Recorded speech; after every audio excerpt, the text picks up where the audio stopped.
Hello everyone. CTET mathematics के अंतर्गत हम लोग पैटर्न से संबंधित कुछ क्वेश्चन को सॉल्व किए थे। अब आगे इसके देखते हैं। पहला प्रश्न देखते हैं, निम्न पैटर्न में आगे क्या आएगा। इसमें देखिए यहाँ सबसे पहले यहाँ लिखा हुआ है एक, फिर ए लिखा है, फिर 1, फिर यहाँ 4 लिखा है और यहाँ पे बी लिखा हुआ है और ये 8, 9, सी 27, 16, डी 64 और उसके बाद क्या आएगा वो हमें इसमें जो है बताना है। ठीक है, क्योंकि देखिए इसमें गिनतियां भी हैं, साथ साथ अल्फाबेट भी दिए हैं, ए बी सी करके भी दिया है। तो पहले तो हम इसको यहाँ पे नोट कर लेंगे अपने समझने के लिए। एक लिख लिया ए, फिर एक लिख लिया, फिर 4, फिर बी, फिर 8, 9, सी 27, 16, डी और 64 ये हमने लिख लिया। यहाँ अगर ध्यान से देखें तो यहाँ ए है और यहाँ पे बी है। ठीक है, ए बी मतलब कोई फर्क नहीं, एक के प्लस एक का ही फर्क है इसमें।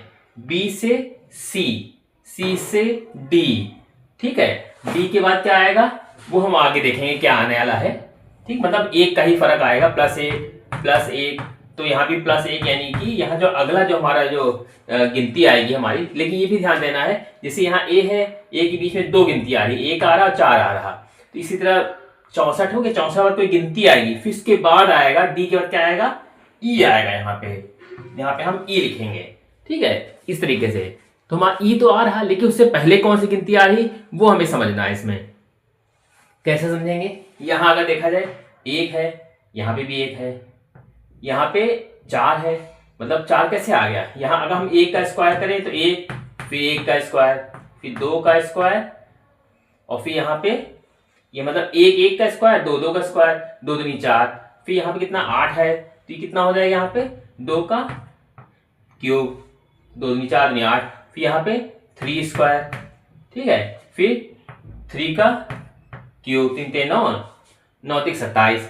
ठीक, फिर यहाँ पे कितना आ रहा है 4 का स्क्वायर, फिर इसके बाद 4 4 16 चौकी 64, 64 का क्यूब। यहाँ पे भी क्यूब होगा, एक का घन भी एक ही होगा। मतलब यहाँ पे कुछ ऐसी सीरीज चल रही है, अगर ध्यान से देखें हम लोग यहाँ पर तो क्या दिख रहा है, यहाँ पे एक का स्क्वायर एक हो जाएगा और एक का क्यूब एक हो जाएगा, 2 का स्क्वायर 4 और 2 का क्यूब 8, तो 3 का स्क्वायर 9, 3 का क्यूब 9 मतलब 27, 3 3 27, 4 चौक 16, फिर 4 का क्यूब कितना हो जाएगा यहाँ पे 4 चौक 16 चौक 64, ये हो जाएगा।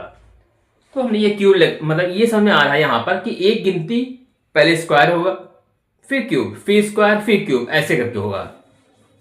तो अगला जो हमारा यहाँ पे आएगा 64 के बाद 5 का क्या आएगा, स्क्वायर आएगा।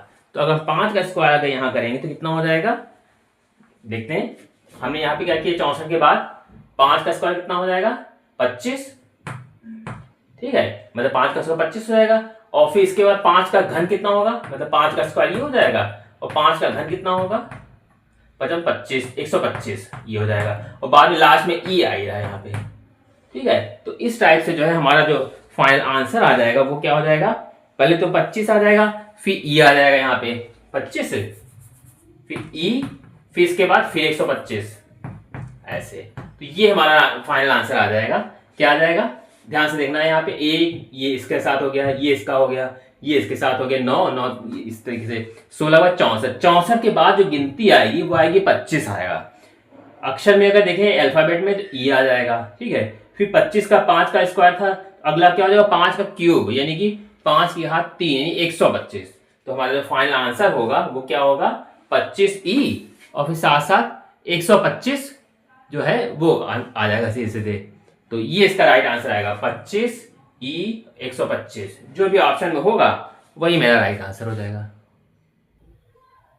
अगला प्रश्न देखते हैं, बहुत ही इंपॉर्टेंट सवाल है, ध्यान से देखिए। निम्न पैटर्न का अवलोकन करें। इसमें लिखा है 2 गुणे 1 2 हो गया, 3 का 2 से गुणा किया 6 हो गया, 5 का 3 से गुणा किया 15 हो गया। मतलब यहाँ देखिए गिनती बढ़ रही, 1 2 3 4 5 6 7 8 9 तक से यहाँ पे संख्या बढ़ के गई है।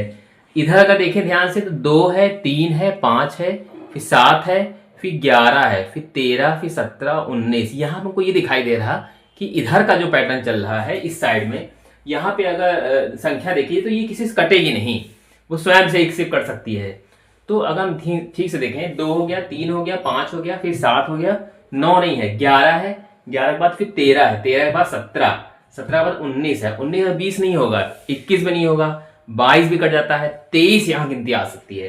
तो यहाँ जो संख्या हमारी तरफ से होगी क्या होगी, 23 गुणे 9, 9 तो पहले से, और 23 का 9 से यहाँ गुणा कर लेंगे, तो 23 यहाँ अब अभाज्य संख्या हो जाएगी सीधे, इसलिए जो है 9 तक 27 ये होगा, और 9 18 19 20 207 ये हो जाएगा और ये हो जाएगा। यहाँ पूछा यार लुप्त संख्या क्या होगी, तो लुप्त संख्या हमारी हो जाएगी 23 गुणे 9 और बराबर 207। तो ये आंसर इसका सही सही हो जाएगा, मतलब पहले वाले में आ जाएगा 23 और दूसरे वाले में आ जाएगा, यहाँ पे आ जाएगा 23 और यहाँ पे आ जाएगा 207। इसको हमने समझा कैसे, कैसे हमने इसको समझ लिया कि हमको ऐसे ही करना है, क्योंकि हमको यहाँ दिखाई दे रहा है कि यहाँ गिनतियां जो हैं देखिए सब बढ़ती जा रही है, एक एक करके बढ़ती जा रही है और 9 तक यहाँ आई है।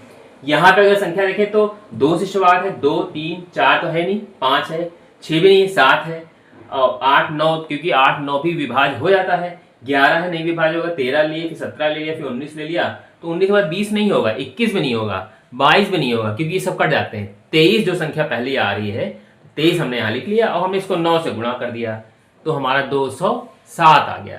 तो यही इसका राइट आंसर होगा।